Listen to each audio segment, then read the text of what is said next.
মনকে প্রশ্ন করেন, বান্দা হিসেবে কখনো রবের সন্তুষ্টি কি চেয়েছেন? একবার কি বলেছেন, মওলা আমার উপর তুমি একটু সন্তুষ্টি হয়ে যাও, আমার উপর একটু তুমি রাজি হয়ে যাও? একবার কি বলেছেন, মওলা আল্লাহ তোমাকে রাজি করার কোনো এবিলিটি ক্ষমতা আমার কাছে নাই, তুমি আপন গুণে আমাকে একটু ক্ষমা করে আমার উপর রাজি হয়ে। এবার সালেহীন আল্লাহ ওয়ালা বান্দা মুস্কি হেসে বললেন, একটা কাজ করো, তুমি টেকনিকটা একটু ঘুরাও, তুমি রাস্তাটা একটু ঘুরাও। বলে যে কিভাবে?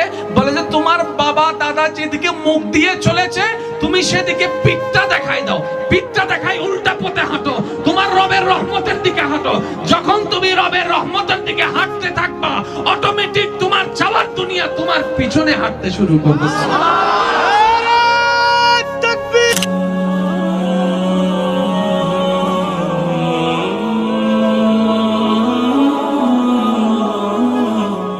পাঁচ ওয়াক্ত নামাজের দরকার আছে না নাই? আল্লাহর ওয়াস্তে আমি প্রায় সময় বলি, আজকেও বলছি,